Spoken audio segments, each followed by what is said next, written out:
A paz de Deus a todos os que nos estão a assistir nesta manhã pelo Facebook. Esta é a nossa primeira transmissão online aqui do culto na Assembleia de Deus de Soure e Monte Moro Velho. É uma necessidade dos tempos presentes, mas também, conforme diz a expressão, a necessidade é a mãe de todas as invenções.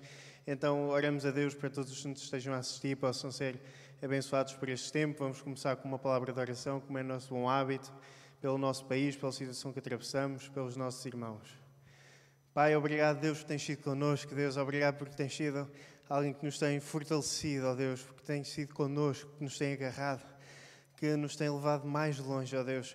Obrigado, ó Pai, porque mesmo no meio de uma pandemia nós confiamos em Ti, nós sabemos que somos Teus. Nós não dependemos de nós mesmos, mas estamos nas mãos do grande Eu Sou, ó Pai. Nesta manhã oramos pelos nossos irmãos que estão a passar por dificuldades, por doença, ó Deus, por aqueles que estão a recuperar de cirurgias, por aqueles que estão à espera de cirurgias, ó Deus. Nós confiamos em Ti, sabemos que Tu és o Deus Todo-Poderoso, ó Pai. Continua a trabalhar em nós, fala-nos nesta manhã pela Tua Palavra, fala-nos nesta manhã através do louvor, ó Deus. Tudo entregamos nas Tuas mãos, no nome de Jesus. Amém. Vamos louvar a Deus então nesta manhã. Amém, na paz do Senhor. Vamos louvar a Deus, eu convido todos a juntarem-se a nós. A presença de Deus está aqui, mas a presença de Deus também está aí, está com todos nós. Então vamos declarar a nossa confiança nele.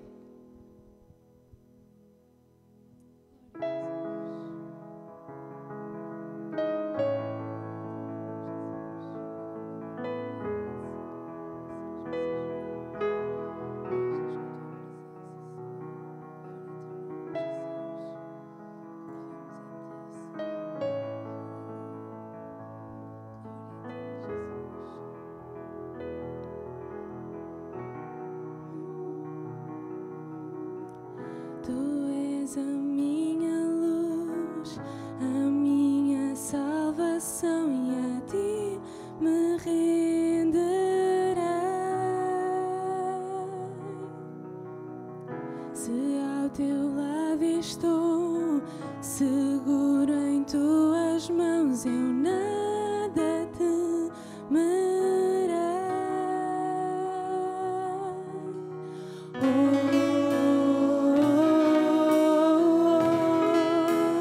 Tu és santo, ó Senhor.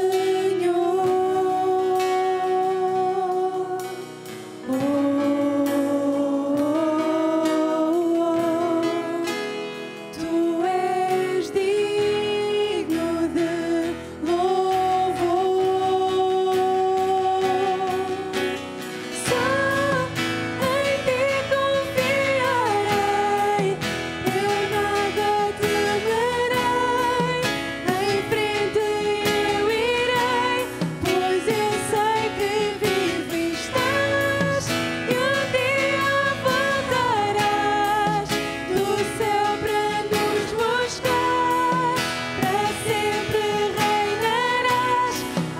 Aleluia. Glória a Jesus, nós confiamos em Ti, Senhor. Tu és a nossa luz, ó Deus. Guarda-nos, protege-nos, ajuda-nos, Senhor.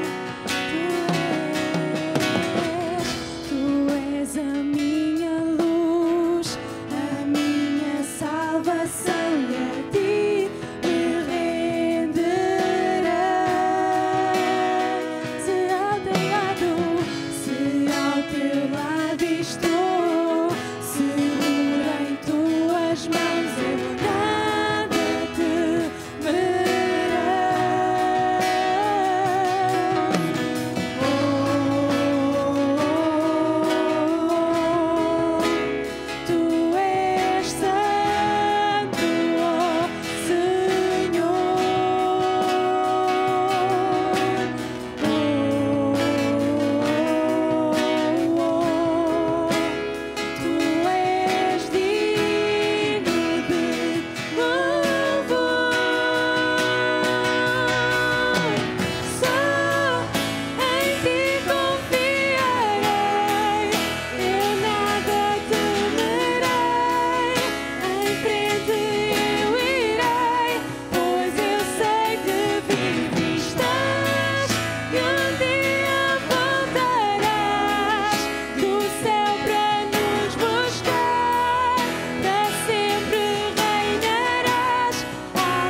aguardamos esta vinda de Jesus, aguardamos que Ele venha um dia para nos buscar, mas sabemos que Ele hoje está connosco e nos ajuda e nos acompanha e nunca nos abandona, nunca. Jesus nunca nos vai falhar e essa certeza nós temos. Eu apelo aos nossos irmãos, isto é uma coisa para nós entre membros, a contribuírem, está a passar o nosso nível, os irmãos continuam a ofertar, nós continuamos a ter encargos e vamos continuar também a demonstrar esta fidelidade a Deus. Vamos continuar a adorar ao Senhor e vamos continuar a declarar que confiamos nele. As nossas vidas estão nas mãos de Jesus e estão nas melhores mãos em que podiam estar. E por isso eu entrego tudo a Ele, todas as preocupações, todas as ansiedades, tudo na minha vida eu entrego a Jesus. E por isso eu descanso nele, porque eu pertenço a Ele, porque Ele cuida de mim e eu quero ir onde Jesus me levar. Confia em Jesus.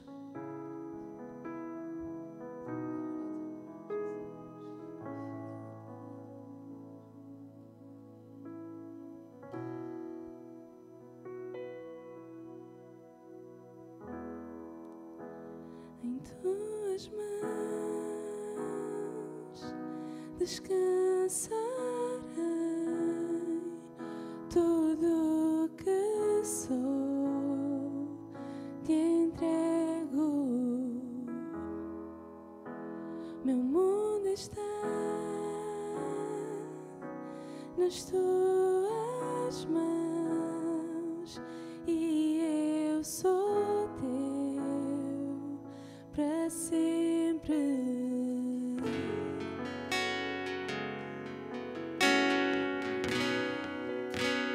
Jesus, eu confio em ti. Jesus, eu pertenço a ti. A razão do meu viver, a razão do meu cantar, és tu.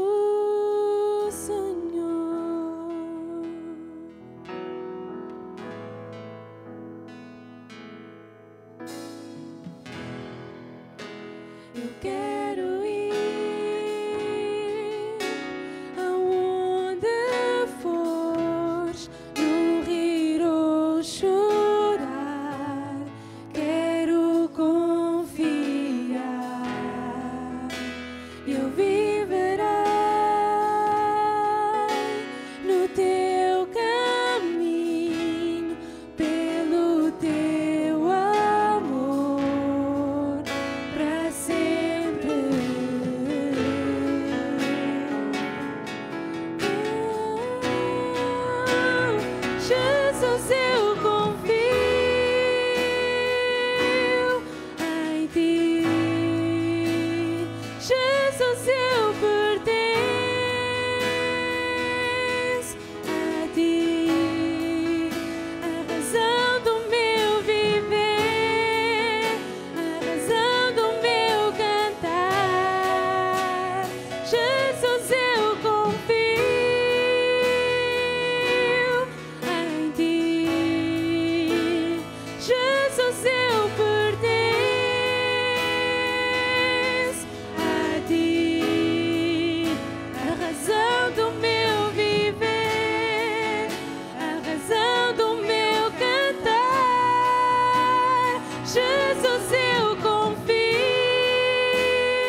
Obrigado, Jesus, porque Tu tens sustentado a minha vida.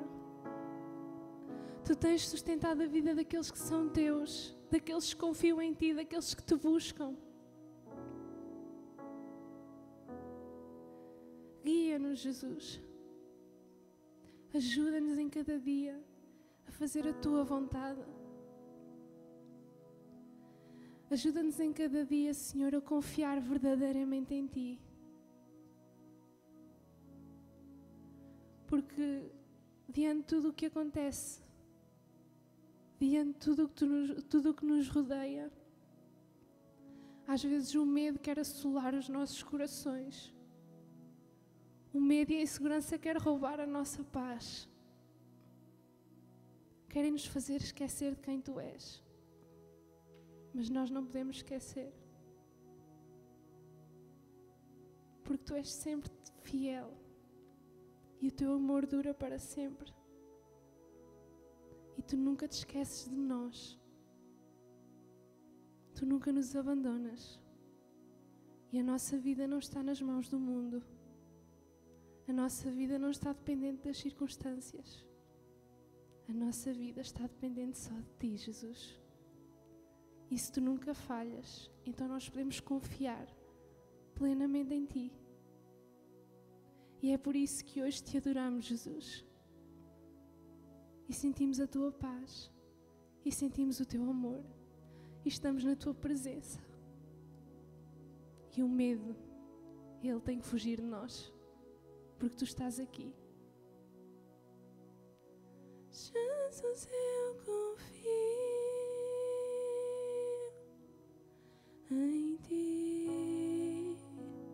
Jesus, eu pertenço a Ti. A razão do meu viver, a razão do meu cantar, és Tu, Senhor.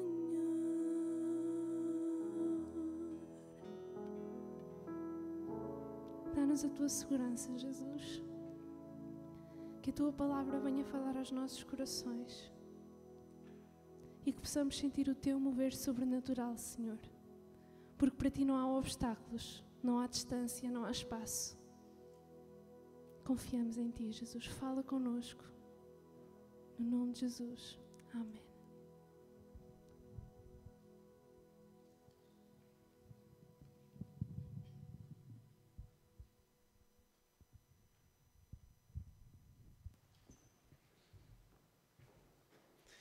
Mais uma vez, a paz de Deus a todos aqueles que estão a assistir. Nesta manhã, ou melhor dito, este mês, nós aqui na nossa igreja temos estado a pensar acerca de um tema muito importante. E hoje ainda é dia 31, ainda estamos no mês de janeiro. Estamos a falar acerca da nossa convicção que acreditamos que, de facto, Jesus Cristo é Deus, é parte integrante da Trindade, que Jesus é de facto o Filho de Deus e nada lhe tira essa prerrogativa. E por isso nós dizemos, eu creio em Jesus o Filho, porque é uma convicção da qual não abdicamos. Um texto extremamente importante do Novo Testamento para pensar acerca disto é encontrado na carta do apóstolo Paulo aos Filipenses e é nessa carta que vamos abrir nesta manhã. A carta aos Filipenses é uma carta muito, muito especial do apóstolo Paulo, é a carta em que ele é mais, vamos dizer, mais meiguinho, mais alegre. É uma carta em que ele tem um tom mais descansado. A Filipos era caracterizado... Primeiro, era uma igreja muito especial. Foi a igreja a primeira igreja europeia onde o Evangelho começou a ser pregado na Europa. Depois parece que era uma igreja que não tinha problemas em ajudar a missão, em abdicar de si próprio, daquilo que recebia, daquilo que tinha para dar aos outros, para abençoar os obreiros de Deus e para abençoar os seus irmãos que estavam em necessidade. Portanto, quando Paulo escreve à igreja a Filipos, não é uma carta de grande repreensão, é antes, pelo contrário, uma carta de alegria. Uma carta em que ele procura estimular os filipenses, que apesar dele próprio estar preso e estar em cadeias, ele próprio está a dizer, tenham alegria, não fiquem tristes por eu estar assim, mas alegrem-se e continuem no bom caminho, sendo que ao mesmo tempo ele faz ali uma correção, um reparo ao outro. Bom, e o texto que eu queria falar nesta manhã encontramos no segundo capítulo desta epístola, desta carta, um texto tão conhecido em Filipenses, capítulo 2, versículos 5 a 11. É um texto em que, francamente, temos aqui uma linguagem poética, uma linguagem lírica, por isso muita gente associa estes versículos a um cântico, apesar de não termos a certeza absoluta. É provável que tenha sido um cântico que a Igreja Nascente cantou, seja da autoria de Paulo, seja que Paulo tenha aproveitado de outra pessoa. Mas vamos passar a ler o texto. Então, Filipenses, capítulo 2, versículo 5, eu vou ler na tradução o livro. Que haja em vós a mesma atitude que houve em Cristo Jesus. Sendo por natureza Deus, no entanto, não reivindicou para si o ser igual a Deus, mas desfez das suas regalias próprias, assumindo a forma de um escravo e a semelhança humana. E, encontrando-se nessa condição, humilhou-se a ponto de se sujeitar voluntariamente à morte. Não a uma morte vulgar, mas à morte de cruz.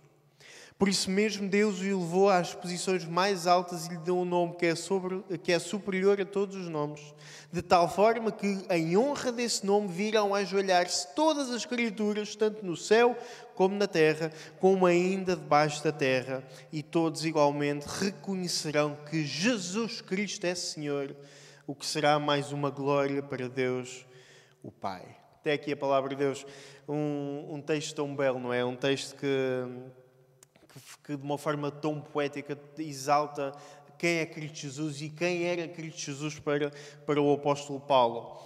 É bom lembrar-nos que se andássemos uns versículos para trás, víamos que estas palavras não nascem no ocaso, não nascem num vácuo, antes pelo contrário, nascem dentro do contexto. Um contexto em que o apóstolo Paulo quer ensinar aos filipenses acerca de humildade. E então quando ele quer falar acerca de humildade, ele vai lhe dar o quê? Vai dar o exemplo de Cristo Jesus como um exemplo máximo de humildade. Porque se nós repararmos nos primeiros 2 versículos e meio, reparem, que haja em vós a mesma atitude que houve em Cristo Jesus, sendo por natureza a Deus, no entanto, não reivindicou para si o ser igual a Deus, mas desfez das suas regalias próprias. O que vemos aqui, de uma forma muito interessante, é uma descrição extremamente resumida a partir do céu daquilo que foi a encarnação, daquilo que foi o ministério de Jesus. Uma perspectiva do céu. Enquanto nos Evangelhos encontramos a perspectiva terrena de homens que acompanharam Jesus ou que ouviram o testemunho daquilo que Jesus fez, a partir daqui, neste texto filipenses, temos da perspectiva do céu, aquilo que foi a encarnação e o ministério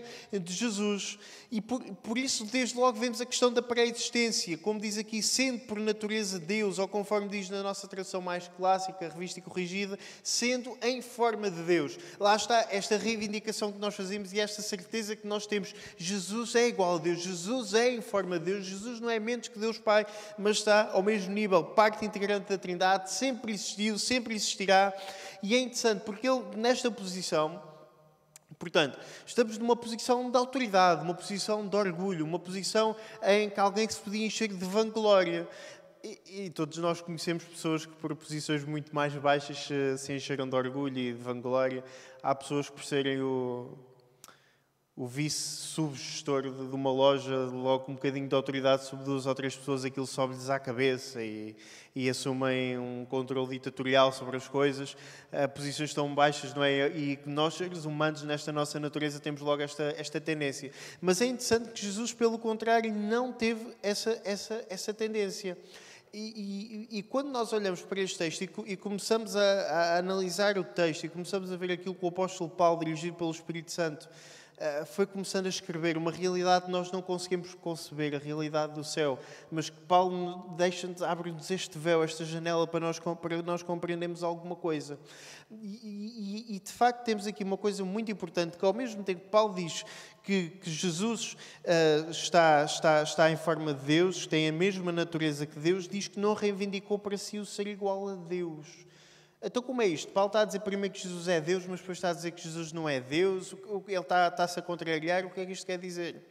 A expressão reivindicou-nos do livro, por isso é que eu escolhi esta tradução, ajuda-nos muito. O que Paulo nos está a dizer é que Jesus tinha toda a autoridade, ele de facto era Deus, sempre foi Deus e sempre será Deus.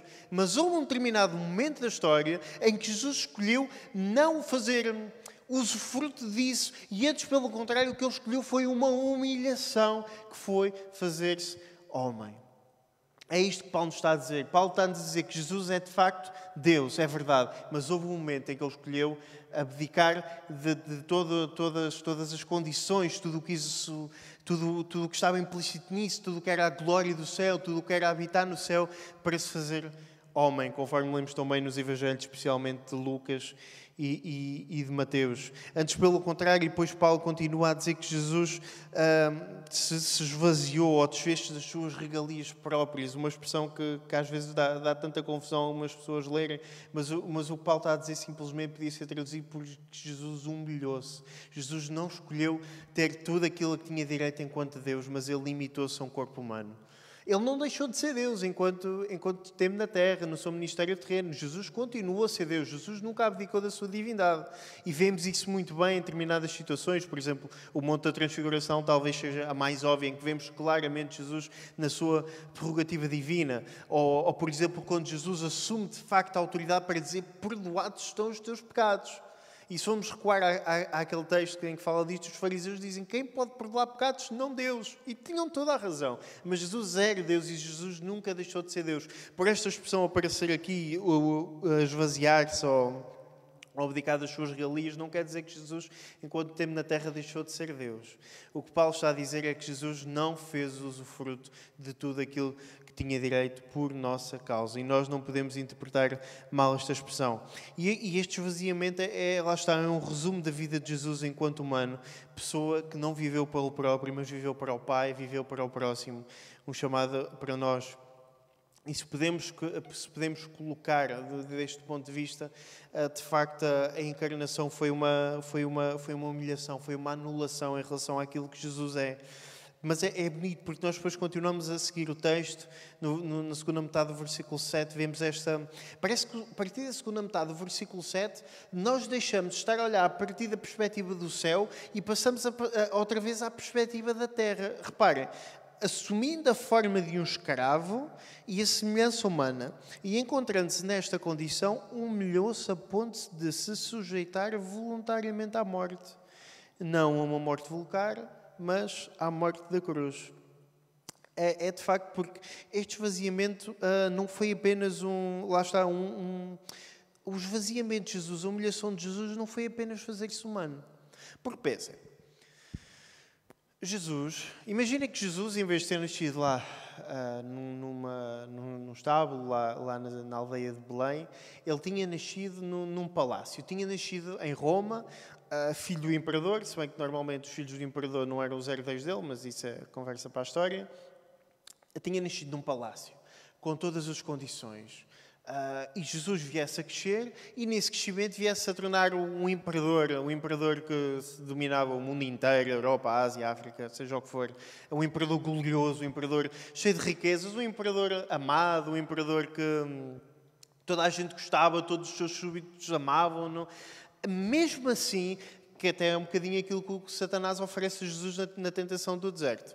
Mesmo se isto acontecesse e que Jesus viesse ao mundo ser humano nesta condição, mesmo assim era uma despromoção e uma humilhação incrível face àquilo que ele tinha no céu e gozava no céu. Porque nós não compreendemos isto, mas é outra perspectiva, era outra dimensão. Mesmo que Jesus viesse ser um humano que vivesse nas melhores condições que já existiram, de realeza, de riqueza, de tudo, mesmo que ele tivesse a tecnologia do século XXI, no século I, era uma humilhação. Deus fazer-se homem era uma humilhação. Mas o bonito é que Jesus não apenas fez homem, mas como diz aqui o texto, ele fez servo ou fez escravo.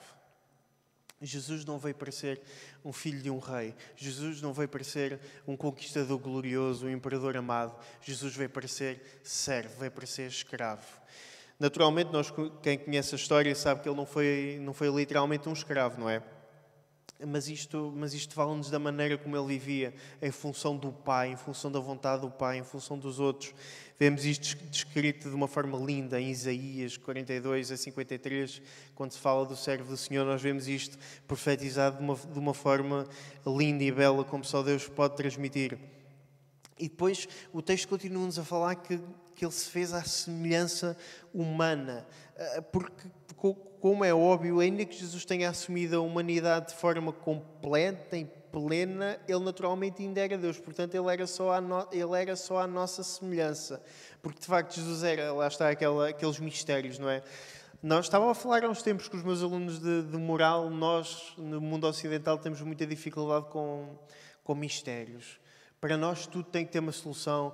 Para nós, na nossa mentalidade, europeus, americanos, tudo para nós tem que ter um porquê. Nós queremos chegar à raiz de tudo. E isso tem vantagens e tem coisas boas. Mas naquilo que diz respeito à Bíblia, há coisas que são mesmo mistérios e há coisas que não são mesmo para nós sabermos e não vamos saber. Por muito que estudemos, por muito que batemos com a cabeça na parede, por muito que façamos concepções filosóficas, teontológicas, seja o que for, há coisas que nós não chegamos lá e não vamos chegar lá. E há mistérios. E o facto de Jesus ser ao mesmo tempo 100% homem e 100% Deus é um mistério. De facto, ele fez à semelhança de homem, mas ele foi um homem que era Deus, de facto. E lá está, não nos podemos esquecer que em nenhum momento do seu ministério ele deixou de ser Deus. Muitas vezes escolheu não fazer usufruto disso, como já falámos. É verdade. Deus não tinha que sofrer como Jesus sofreu. Mas Jesus, de facto, era Deus e era homem. E e experimentou completamente o que é ser humano, a dor, a tentação, a fome, o cansaço, tudo isto. Nós falamos muito aqui disto na igreja no mês de dezembro, no mês passado. Jesus experimentou tudo o que é ser humano.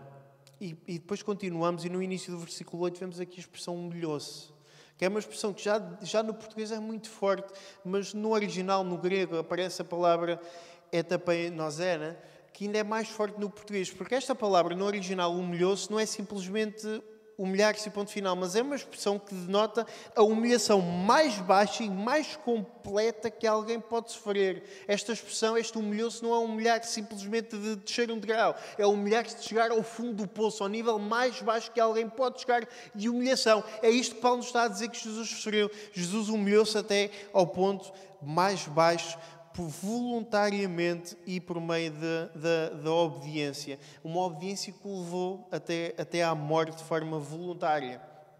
Porque morrer simplesmente pode não ser uma humilhação e pode não ser voluntário. Né? Há muita gente, agora ia para dizer que conheço muita gente, mas era uma expressão mal empregada. Há muita gente que não morre voluntariamente, não é? Por exemplo, imaginemos quando tínhamos a pena de morte em Portugal, ou quando tínhamos o recrutamento forçado para ir para a guerra. Houve muita gente que morreu nestas circunstâncias e nenhuma delas foi voluntária. Mas Jesus foi à morte voluntariamente, como parte desta humilhação. Como diz em Romanos 5,19, porque como pela desobediência de um só homem muitos se tornaram pecadores, assim também pela obediência de um só muitos se tornarão justos. Um voluntarismo que está debaixo de uma obediência voluntária, como Jesus fez ao Pai por amor a nós. E depois é interessante, como se a morte daquele que era Deus não fosse baixo o suficiente, não fosse humilhação o suficiente, Jesus ainda escolhe uma morte que é a mais baixa, a mais bárbara, a mais humilde, a mais dolorosa que existia no seu tempo, que é a morte de cruz. De vez em quando temos de nos lembrar que a cruz não é só 2 traços que nós temos na parede ou que usamos ao peito, no fio, ou temos num wallpaper no telemóvel. A cruz, de facto, foi um instrumento de tortura, de morte, um instrumento bárbaro, um instrumento rude. E nós temos de nos lembrar e temos de voltar isto...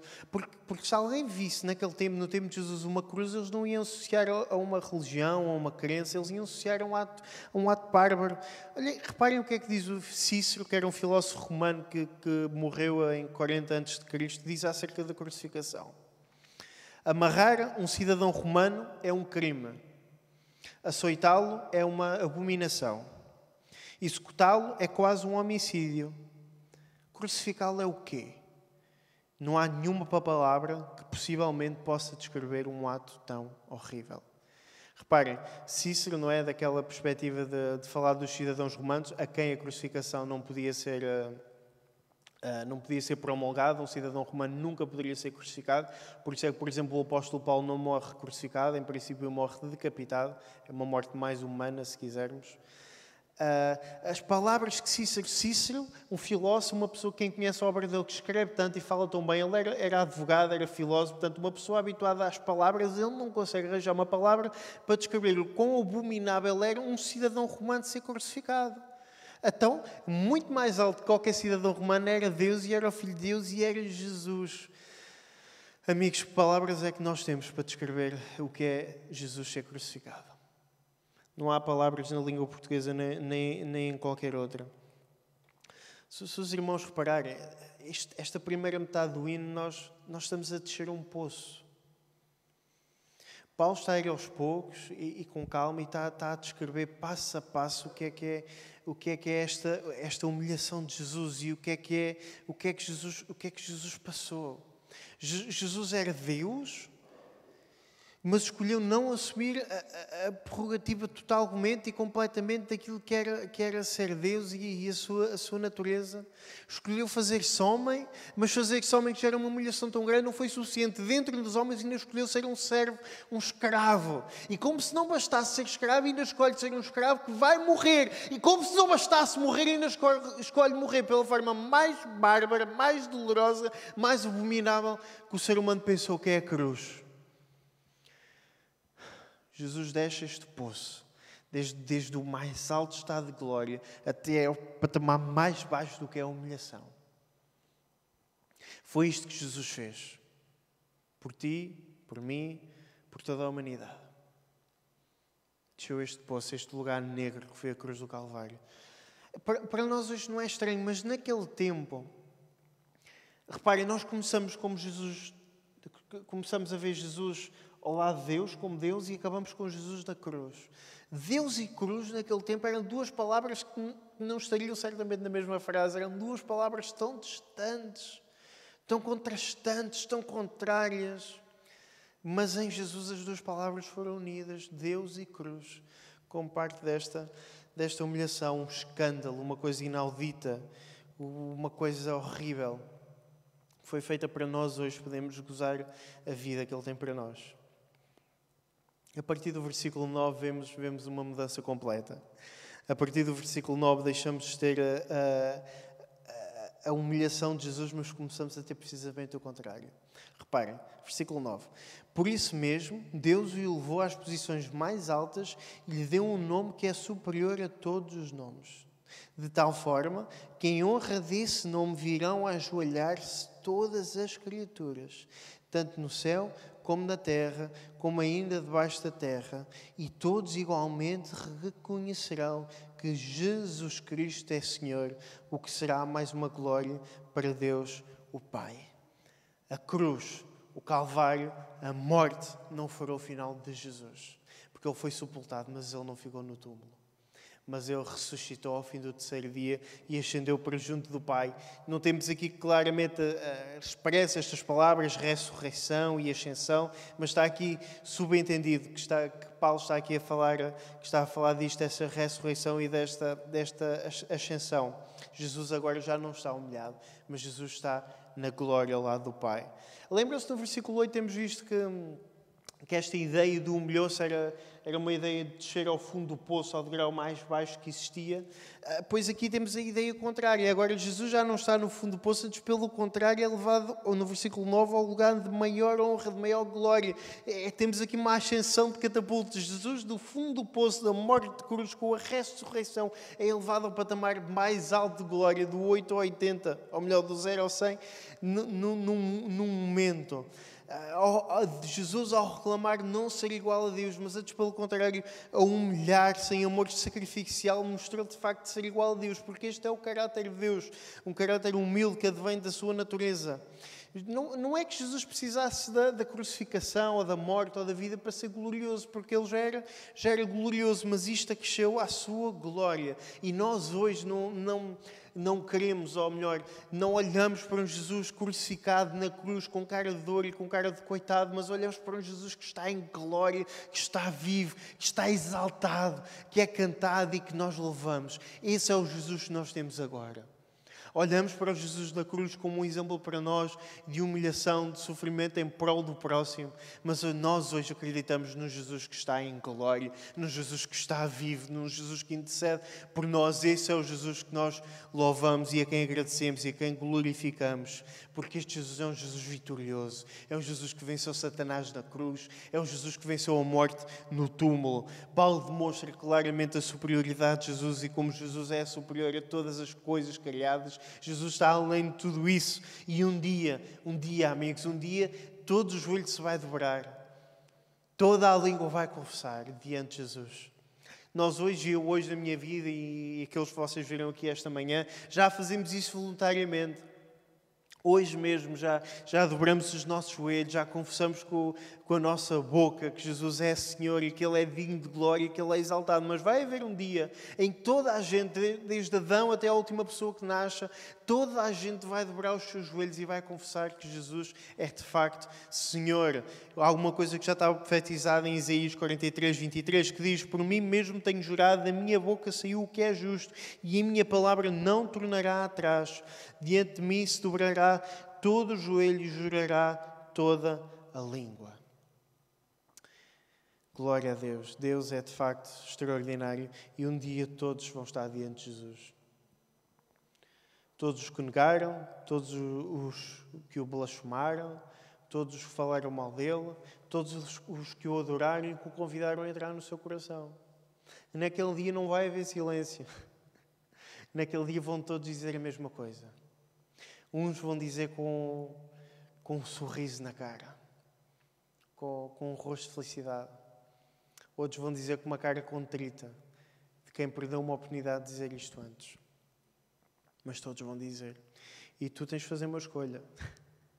Se queres ser daqueles que voluntariamente se ajoelha, ou se queres ser daqueles que faça a glória e quando contemplamos Jesus faça a vaso, não vou ter outro remédio do que baixar os seus joelhos, porque de facto não há outra coisa a fazer diante de Jesus e diante da sua glória. Todos nós vamos fazer parte deste coro da humanidade e assim vamos agradecer a Deus. Porque reparem, Paulo acaba este texto a dizer que Deus, que o que será mais uma glória para Deus o Pai. Ou seja, Jesus naquele dia vai estar a ser glorificado e ao Jesus ser glorificado, o Pai é glorificado. Porque isto é tipo uma pescadinha de rabo na boca. Por acaso já não como há muito tempo, pescadinha de rabo na boca. É quando o Pai é glorificado, Jesus é glorificado. Quando Jesus é glorificado, o Pai é glorificado e o Espírito Santo na mesma linha, porque toda a Trindade anda em complemento. De facto, temos aqui este ciclo e tudo termina nisto. E por isso é que é tão importante este versículo 5, porque tudo termina na glória de Deus. Graças a Deus por isso. Eu gostava de concluir, apesar de ainda faltar um bocadinho, concluir com 4, passa a redundância, com 4 grandes conclusões que eu gostava de realçar nesta manhã. Lembramos, o primeiro versículo que nós lemos, o versículo 5, diz que haja em vós a mesma atitude que houve em Cristo Jesus. Isto dá vontade de pôr 2 pontos à frente do versículo. Porque Paulo está a dizer assim, olhem, eu quero que vocês tenham a mesma atitude, tenham o mesmo sentimento que houve em Cristo Jesus. E já agora, qual é que foi o sentimento que houve em Cristo Jesus? E depois, a partir do versículo 6, começa a descrever até ao último versículo que lemos, até ao versículo 11, o que é que foi esta atitude, o que é que foi este sentimento que Jesus teve. E isto é extremamente importante para entendermos o texto. O apóstolo está a dizer àquela igreja na cidade de Filipos, vejam o que Jesus fez, agora façam o mesmo. Vejam o que o vosso mestre fez e agora sejam bons discípulos e tenham o mesmo sentimento, a mesma atitude e a mesma forma de ser que Jesus teve. Então estas 4 grandes conclusões que eu quero chegar, em primeiro lugar, a centralidade de Jesus no Evangelho e por extensão na nossa vida. Tudo, e Paulo deixa isto muito claro nestes versículos, aliás, porque estes versículos revelam o seu coração, este hino, se for um hino, revela o seu coração. Paulo revela que Cristo é o centro da sua vida e da sua fé.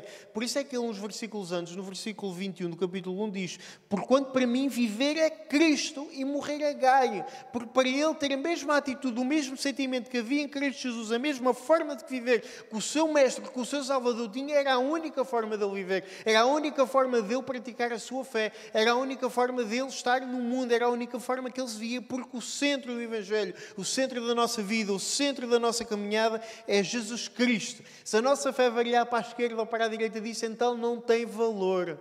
A nossa fé só tem valor quando no centro dela está a pessoa de Jesus Cristo. Ele é o centro da nossa fé.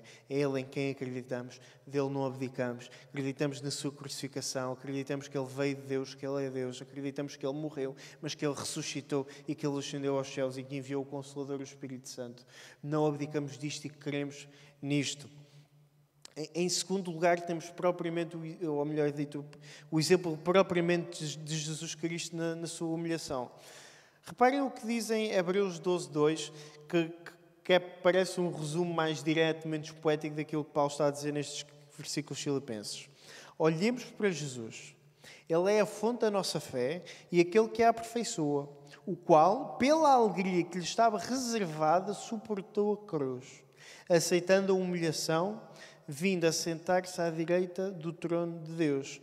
Lá está. O escritor aos Hebreus está a dizer o que Paulo disse, mas de uma forma mais rápida, mais direta e sem tantos floreados, se quisermos usar a expressão. Jesus obedeceu e humilhou-se voluntariamente, humilhou-se sacrificialmente em prol do próximo. No fundo, não ganhou nada, porque ele era completo em si próprio, sendo Deus, mas só por causa da sua natureza em amor.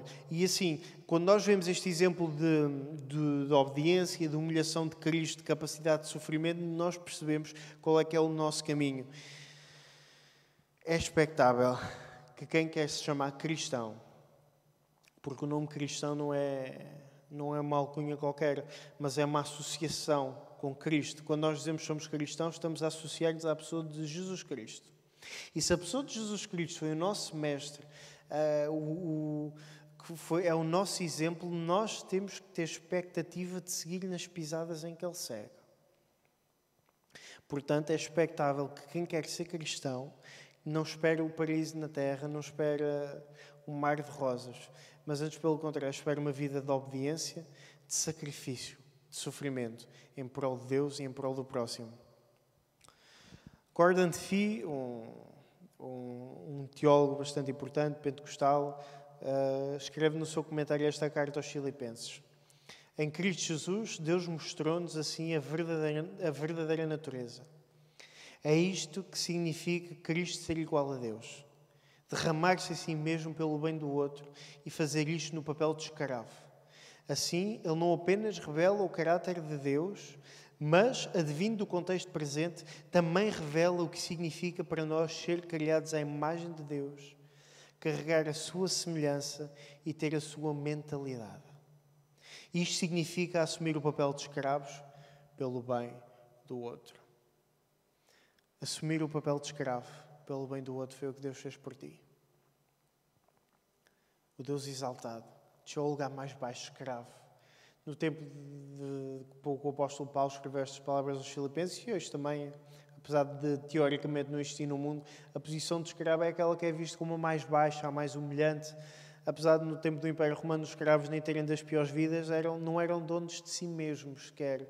O seu corpo não era deles próprios. O seu corpo era de outra pessoa. Eram trocados e vendidos em feiras e leilões como mercadorias.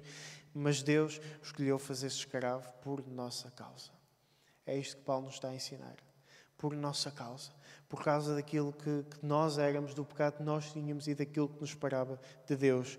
E hoje somos chamados a seguir o exemplo de Jesus, de obediência, de humilhação e de sofrimento por Deus, pelo próximo. E são estas as coisas que quem segue o Mestre Jesus pode expectar. Terceira conclusão, que eu agora deixei toda a gente triste, agora tenho que fazer como o apóstolo Paulo e puxar cá para cima. A terceira conclusão é que, apesar de tudo, há uma esperança escatológica. Há uma esperança no final. Há uma esperança que, em Jesus, vamos ter um estado superior àquele que vivemos agora neste momento. Porque se vemos que Jesus, por causa de todo este sofrimento e por causa de tudo aquilo que passou, foi glorificado, também nós um dia teremos uma glorificação à nossa espera, a glorificação do nosso corpo. Reparem, não há comparação possível entre a glorificação que Jesus recebeu e aquela glorificação que nós vamos ter. São coisas tão separadas, tão longe uma da outra, que nós não conseguimos imaginar o intervalo entre elas. Mas mesmo assim, vai haver um dia de descanso, vai haver um dia em que nós vamos entrar na verdadeira Terra Santa, na verdadeira Terra Prometida, e temos esse gozo à nossa espera. Por meio de muitas tribulações convém entrar no reino dos céus, conforme diz o apóstolo Paulo lá no livro de Atos. De facto, nós queremos nisto e nós sabemos que há um céu à nossa espera, que há uma recompensa à nossa espera. Nós não fomos chamados para viver simplesmente neste mundo 80, 90, 100 anos, 120 anos para alguns, se calhar, e morrer aqui para o lado, já meio dementes e com doenças degenerativas. Isto é um estágio, isto é passageiro. Nós estamos de viagem aqui simplesmente. Mas àqueles que seguem Jesus, àqueles que entregam o seu coração a Ele, confiam nele, que o confessam como Senhor e Salvador e pedem perdão dos seus pecados, há uma esperança. A vida não termina, não temos medo da morte, antes pelo contrário, recebemos-la com alegria. Apesar de humanamente ser sempre uma coisa complicada, porque sabemos que vamos para um sítio melhor, temos uma recompensa à nossa espera, temos a vida eterna à nossa espera. Por muito sofrimento que haja aqui, eu sei que há pessoas que têm a passar por situações indescritíveis que eu não consigo imaginar na minha própria vida. E se calhar que tu nos estás a ver nesta manhã, estás a passar por uma situação similar, ou já passaste, só Deus é que compreende a tua dor, eu não posso compreender, mas por muito seja a tua dor, o teu sofrimento, no céu há um estado de paz eterna. Há uma alegria. Eu não consigo descrever o céu, a Bíblia dá-nos algumas metáforas, mas só valem o que valem, só um dia quando estivermos lá é que nós sabemos, mas o sofrimento não é eterno. Mas Deus está-nos a dar uma oportunidade do nosso sofrimento de facto não ser eterno. Por meio da humilhação de Jesus há esperança. Por mais difícil que seja a tua vida, há esperança. Mesmo que morras na penúria, na dor, há uma esperança depois disso. Se entregares a tua vida a Cristo Jesus, não morras sem esta esperança, mas viva alegre nesta esperança. E por isso é que eu falo por mim, por mais difícil que seja a minha vida e por mais dificuldades que eu possa vir a ter um dia na minha vida, eu posso viver feliz. Porque a minha vida não se limita aqui, não se limita a estas décadas que eu já vivi aqui e os anos, ou segundos, ou minutos que eu ainda possa viver aqui nesta terra, porque a minha esperança vai mais além, a minha esperança está além dela, porque a minha esperança está alicerçada não naquilo que eu sou, não naquilo que eu faço, mas naquilo que Jesus é e naquilo que Jesus fez, na humilhação de Jesus, que Paulo também descreveu. Quarta e última conclusão é como Paulo também termina aqui estes versículos, no versículo 11, e também contribui para o facto da minha esperança não estar alicerçada em mim. É que, no fim de contas, o propósito de tudo isto é um só: a glorificação de Deus. A minha vida não tem a ver comigo. Nós, infelizmente, na nossa mentalidade ocidental, que surgiu no século XVIII, mas foi muito exacerbada depois da Segunda Guerra Mundial, nós começámos cada vez mais a ser seres extremamente individualistas, em pensarmos no eu e menos no nós. É esta a nossa cultura que temos. Nós somos o centro da vida, nós somos o centro do universo. É isso que a nossa cultura nos transmite, por filmes, séries, músicas, marketing, seja o que for, principalmente por causa do marketing, publicidade. Mas, de facto, a Bíblia dá-nos uma perspectiva diferente. Na Bíblia não é o homem que está no centro, não é o David Miranda que está no centro, não é uma pessoa que está no centro, não é os nossos filhos, ou a nossa esposa, ou o nosso marido, ou a nossa empresa, ou o nosso projeto que está no centro. Uma vida bem vivida é uma vida que tem Deus no centro. E o centro do universo é Deus. A história que nós vivemos, esta vida que nós vivemos, nós não somos o ator principal. Deus é o ator principal. Deus é que está no centro de tudo. Seja Deus Pai, Deus Filho, Deus Espírito Santo, Deus é que está no centro de tudo. Então o propósito de todas as coisas também é este, é a glória de Deus. A nossa vida tem que ser e deve ser um hino para a glória de Deus, porque este é o propósito. Tudo o que existe, tudo o que existirá, cada situação que seja passada, seja feita no final de contas, na globalidade de tudo, quando formos fazer aquela soma e aquela raiz quadrada e aquela divisão, e seja o que for, quando tivermos isto tudo aglomerado, no fim, o que vai sobrar é glória para Deus. E quando nós vivemos com este propósito e com esta certeza, a nossa vida é uma vida diferente. Porque é uma vida que não depende de nós. Porque nós falhamos, nós somos fracos, nós metemos a pata na poça, nós caímos e fazemos tanta coisa. Tu sabes da tua vida, eu sei da minha vida. Tanta coisa que nós fazemos. De facto, quando vivemos com esta certeza que Deus é o centro e que a sua glória é o produto final de todas as coisas, e nós não temos de estar preocupados com o produto final de todas as coisas, porque der por onde der, o produto final vai ser a glória de Deus. Então nós vivemos uma vida de paz, de confiança. Uma vida que pode ser vivida com mansidão, como Jesus viveu, viver em prol do próprio, abdicar daquilo que somos, abdicar da nossa força, abdicar da nossa justiça, abdicar das nossas prerrogativas em função de Deus e do próximo. É esta vida que a Bíblia nos convida a viver. É uma vida que não é muito popular a falar dela em 2021. Não é, mas paciência, a Bíblia já estava cá antes, a Bíblia certamente estará depois. É esta a vida que a Bíblia nos convida a viver e é esta a vida que Deus nos convida a viver. Se nesta passagem somos levados por Paulo a refletir na natureza de Deus e de Cristo, mas também a ver Cristo Jesus como um padrão para o nosso viver cotidiano. E esta é uma passagem eminentemente prática, não é? Por isso é que Paulo dá como exemplo. Agora nós temos de fazer a escolha. Ou vivemos de acordo com este padrão que Jesus estabeleceu para nós, cada vez mais a tentar nos aproximar do exemplo que Jesus deixou, ou então escolhemos viver a nossa vida à nossa maneira. Mas tanto uma situação como outra situação vai ter frutos. A vida nunca é inócua. A vida dá sempre fruto. Bom fruto ou mau fruto. E o fruto que plantarmos, vamos escolhê-lo e vamos prová-lo um dia. Então vamos pensar a priori o que é que queremos plantar, e o que é que queremos escolher e o que é que queremos provar um dia. Se queremos provar um fruto semelhante àquilo que Jesus plantou, ou um fruto que não tem nada a ver com o que Jesus plantou. Mas da mesma maneira que Jesus recolheu recompensa do bom fruto que plantou, também um dia aqueles que semearam um mau fruto vão plantar a recompensa dele. E essa recompensa é o inferno. Porque a Bíblia é muito clara. Só há 2 sítios no futuro. Céu e inferno. Ponto final. Com Deus ou sem Deus. E certamente que Deus não vai obrigar aqueles que não querem saber dele a terem que viver a eternidade com ele. Isso era uma falta de educação. Deus não vai fazer isso. Aqueles que não querem saber de Deus agora, também no futuro não vão querer saber. Então Deus não os vai obrigar a estar com eles. E digo-te, também isto vai servir para a glória de Deus, porque tudo serve para a glória de Deus. Portanto, faz a tua escolha com sabedoria, com racionalidade, porque Deus está a chamar-te e Deus tem um propósito para a tua vida e o propósito é que tu o sirvas e lhe obedeças. Vamos orar a Deus. Pai, obrigado pela tua palavra, Deus. Obrigado, Deus, porque claramente a profundidade, a extensão da tua palavra mostra-nos que não é palavra meramente de humanos.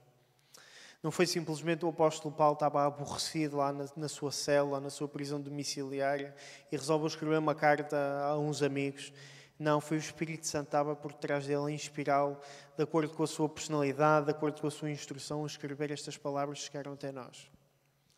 Palavras tão profundas que nos demonstram quem Jesus é, demonstram aquilo que Jesus fez por nós e demonstram o exemplo que nós temos a seguir.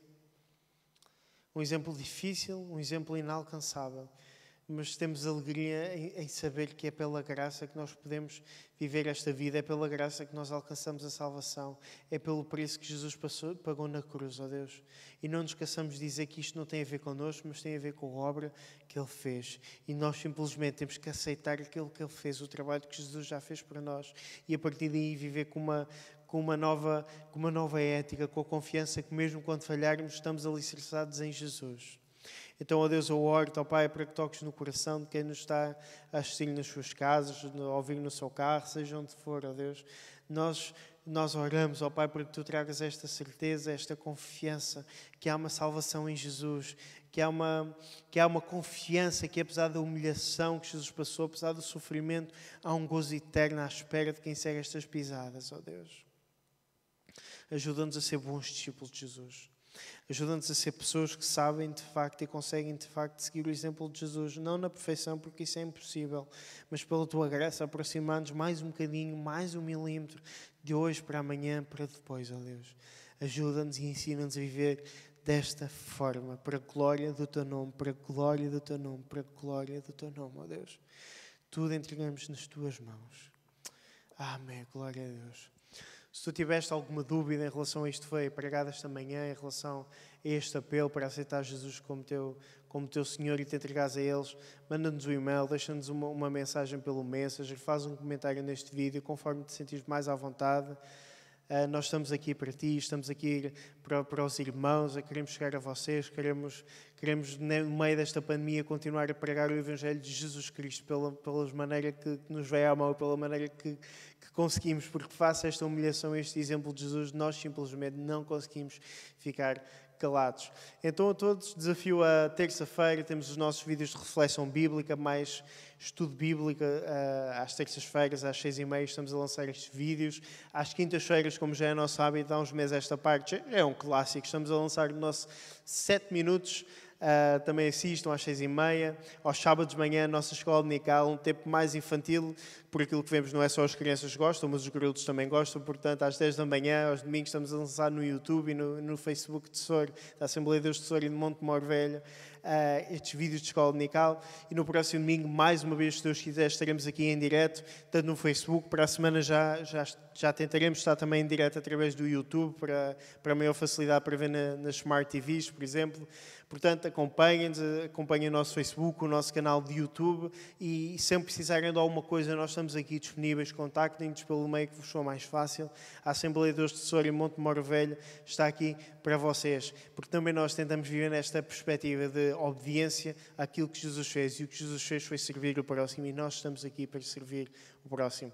Que Deus vos abençoe e até terça-feira, se Deus quiser.